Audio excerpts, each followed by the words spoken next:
হরে কৃষ্ণ, রাধে রাধে। মৌমিতা পরিবারে আপনাদেরকে জানাই অনেক অনেক শুভেচ্ছা ও অভিনন্দন। আজকের আলোচ্য বিষয়টি হচ্ছে ধনতেরাস। শ্রোতা বন্ধুরা, আজকের এই ভিডিওটি আপনারা প্রথম থেকে শেষ পর্যন্ত খুব মনোযোগ সহকারে শ্রবণ করুন। আপনারা কিন্তু এই ভিডিওর মাধ্যমে অনেক কিছুই জানতে চলেছেন। বন্ধুরা, সামনেই আসতে চলেছে ধনত্রয়োদশী বা ধনতেরাস। এই বিশেষ দিনটিতে প্রত্যেকেই প্রায় কেনাকাটা করে থাকেন নিজের স্বার্থ বা সামর্থ্য মতো। সবাই ভাবেন যে এই দিনটিতে যদি কোনো ধাতু যেমন সোনা রূপা কেনা হয়, তাহলে সোনা রূপার জৌলসে মা লক্ষ্মী তার ঘরে প্রবেশ করেন। কিন্তু বন্ধুরা, এই কথাটি কিন্তু একদমই সঠিক নয়। সোনা রূপা সবাই কিনতে পারে না, কিন্তু মা লক্ষ্মীর আশীর্বাদ কিন্তু সবাই পেতে পারেন। খুব সামান্য পয়সা খরচ করে মা লক্ষ্মীর অত্যন্ত প্রিয় এই জিনিসগুলি যদি আপনি ধনত্রয়োদশী দিনে যদি আপনি বাড়িতে নিয়ে আসতে পারেন, তাহলে কিন্তু মা লক্ষ্মীর আশীর্বাদ আপনার বাড়ির ওপর সারা বছর থাকবে। আজকের এই ভিডিওতে আমি আলোচনা করব সেই কোন জিনিস যেগুলি আপনারা বাড়িতে নিয়ে আসবেন। ধনত্রয়োদশীর দিন একটি শুভ সময় থাকে এবং শুভ সময়ে ধনদেবীরও পূজা অর্চনা করতে হয়। সেই শুভ সময়গুলো আমি আপনাদের বলে দেব। আশা করি আজকের এই ভিডিওটি আপনারা যদি সম্পূর্ণভাবে দেখেন, তাহলে আপনারা উপকৃত হবেন। এবং আমার সকল বন্ধুদের কাছে আমার একটাই অনুরোধ থাকলো, ভিডিওটি কেউ স্কিপ করে দেখবেন না, সম্পূর্ণভাবে দেখুন, না হলে প্রচুর জরুরি ইনফরমেশন বাদ পড়ে যেতে পারে। ভিডিওটি দেখার পর যদি আপনার ভালো লেগে থাকে, তাহলে অবশ্যই একটি লাইক এবং কমেন্টে জানান জয় মা লক্ষ্মী। এবং বন্ধুরা, ভিডিওটি আপনারা শেয়ার করবেন আপনাদের নিকট আত্মীয় স্বজন এবং বন্ধু বান্ধবদের সাথে, যাতে সবাই এই ভিডিওটি দেখে উপকৃত হন। ভালো জিনিস শেয়ার করলে ভালো কিন্তু ফলও পাওয়া যায়। ধনতেরাস সম্বন্ধে প্রচুর মানুষের মধ্যে পরিষ্কার বা স্পষ্ট ধারণা নেই। তারা যদি এই ভিডিওটি পান, তাহলে কিন্তু উপকৃত হবেন এবং আপনাকে ধন্যবাদ জানাবেন। এইবারে ভিডিওটির মূল পর্বে যাওয়া যাক। মা কালী অশুভ শক্তির বিনাশ ঘটান আর মা লক্ষ্মী ঘটান শ্রীবৃদ্ধি। তাই দীপাবলির দুদিন আগেই শুরু হয় ধনতেরাস, আর শুরু হয়ে যায় ধনতেরাসের কেনাকাটা। ধন সম্পত্তির কামনায় ধনদেবীকে তুষ্ট করার পুরনো প্রথা হচ্ছে ধনতেরাস। মূলত উত্তর ও পশ্চিম ভারতীয় উৎসব হচ্ছে ধনতেরাস, কিন্তু এখন এই উৎসব হচ্ছে সর্বজনীন। 12 মাসে 13 পার্বণে অভ্যস্ত বাঙালির ঘরে ঘরে চলে আসছে ধনতেরাস, এবং প্রত্যেকেই নিজেদের সাধ্য সামর্থ্য মতো কেনাকাটা করতে থাকেন। চলুন বন্ধুরা, এইবার আপনাদের জানিয়ে দিই এই বছর ধনতেরাস কবে পড়েছে।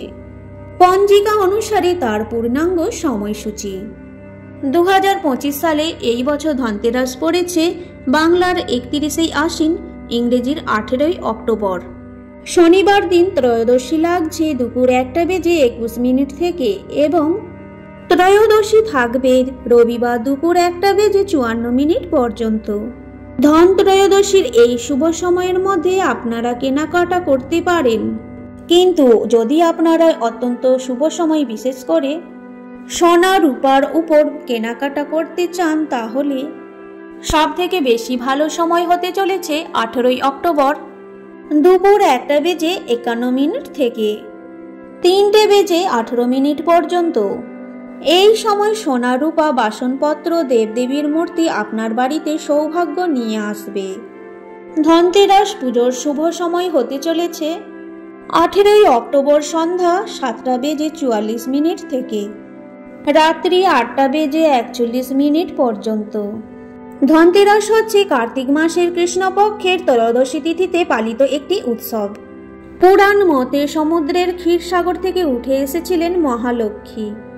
অমাবস্যার অন্ধকার থাকায় লক্ষ্মী মাকে বরণ করে স্বর্গে ফিরিয়ে নেওয়ার অনুষ্ঠানে আলোকসজ্জায় সজ্জিত করা হয়েছিল। সেই থেকে এই দীপাবলির সময় কিন্তু প্রত্যেকটা বাড়িতে বাড়িতেই আলোকসজ্জা করা হয়, যাতে মা লক্ষ্মী বরণ হয়ে সেই ঘরেই প্রবেশ করেন। বন্ধুরা, বুঝতেই পারছেন এই সময়টির গুরুত্ব। তাই এই সময়ে কিছু গুরুত্বপূর্ণ জিনিস কিনে আনবেন যা মা লক্ষ্মীর অত্যন্ত প্রিয়। আজ আমি এমন জিনিসের কথা বলে দেব ব্যক্তিবিশেষে যার সামর্থ্য যেমনই হোক সে কিন্তু সেই জিনিসগুলি কিনতে পারবেন, এবং এই জিনিসগুলি কিন্তু রান্নাঘরের অত্যন্ত প্রয়োজনীয় জিনিস। রান্নাঘরে সেই জিনিস দিয়েই আমি শুরু করব ধনতেরাসের কেনাকাটার সূচনা। প্রথম যে জিনিসটি আপনারা ধনতেরাসের দিন বাড়িতে নিয়ে আসবেন সেটি হচ্ছে ধান অথবা চাল। বন্ধুরা, ধান বা চাল হচ্ছে মা লক্ষ্মীর প্রতীক। তাই তো আমরা কখনো বলি না যে চাল ফুরিয়ে গেছে, আমরা বলে থাকি চাল বাড়ন্ত। কোনো বাড়ির সুখ সমৃদ্ধি বোঝানোর জন্য আমরা বলি ধনধান্যে ভরপুর, অর্থাৎ শুধু ধন সম্পত্তি নয়, খাদ্যেও ভরপুর। টাকা পয়সা কিন্তু মানুষ খেতে পারে না, মানুষ কিন্তু খাদ্য খেয়েই বেঁচে থাকে। তাই কোনো পরিবারে চাল ধান পরিপূর্ণ থাকাকে মা লক্ষ্মীর প্রতীক হিসেবে মানা হয়। তাই বন্ধুরা, ধন ত্রয়োদশীর দিনে অবশ্যই আপনারা বাড়িতে নিয়ে আসবেন চাল, তবে পুজোর কাজে ব্যবহার করা আতপ চাল। আপনারা আতপ চাল বাড়িতে নিয়ে আসবেন এবং ঠাকুর ঘরে সেই চালটি রেখে দেবেন। যদি সম্ভব হয় দীপাবলির দিন মা লক্ষ্মীকে সেই আতপ চালের পায়েস করে খাওয়াবেন। বন্ধুরা, দীপাবলির দিন মা লক্ষ্মীকে আতপ চাল বা যে কোনো চালের পায়েস খাওয়ালে তাহলে অধিক পূর্ণ অর্জন হয়। যে কোনো শস্যেতেই মা লক্ষ্মীর বাস। আপনারা যে কোনো শস্যই বাড়িতে নিয়ে আসতে পারেন, কিন্তু সেটি যেন গোটা শস্য হয়, ভাঙা শস্য কখনোই আনবেন না। এই ধনত্রয়োদশীর দিন গোটা ধনে আনা কিন্তু অত্যন্ত ভালো। বন্ধুরা, ধনে যে কোনো মানুষ বাড়িতে নিয়ে আসতে পারেন, গোটা ধনে যেটা রান্নার কাজে ব্যবহার করা হয়। এই গোটা ধনে ধনত্রয়োদশীর দিন মা লক্ষ্মীর সামনে নিবেদন করা অত্যন্ত শুভ। আপনারা ধনত্রয়োদশীর দিন সোনা রূপা বা ধাতব জিনিস আনতে পারেন, আমি আনতে মানা করব না। তবে এটা ভাববেন না যে সোনা রূপা যে আনতে পারবে না সে মা লক্ষ্মীর আশীর্বাদ পাবে না। আপনারা এই জিনিসগুলোও কিন্তু আনতে পারেন, তাতেও মা লক্ষ্মীর আশীর্বাদ আপনারা পাবেন। এই দিন আপনারা বাড়িতে নিয়ে আসতে পারেন হলুদ বা সন্ধক লবণ। বন্ধুরা, হলুদ এবং সন্ধক লবণও কিন্তু বাড়িতে সুখ সমৃদ্ধি নিয়ে আসে। এই দুটি জিনিস পুজোর কাজেও ব্যবহার করা যায়। তাই বন্ধুরা, ধনত্রয়োদশীর দিন হলুদ এবং সন্ধক লবণও আপনারা বাড়িতে নিয়ে আসতে পারেন। সোনা বা রূপা বাড়িতে নিয়ে আসতে পারছেন না, কোনো চিন্তা নেই, বাড়িতে নিয়ে আসুন কড়ি। বন্ধুরা, কড়ি দশকর্মার দোকানে পাওয়া যায়। এই কড়ি ছাড়া মা লক্ষ্মীর পূজা কিন্তু হয় না। মা লক্ষ্মীর অত্যন্ত প্রিয় হচ্ছে কড়ি, তাই আপনারা কড়ি নিয়ে আসুন ধনত্রয়োদশীর দিন। জয় মা লক্ষ্মীর জয়।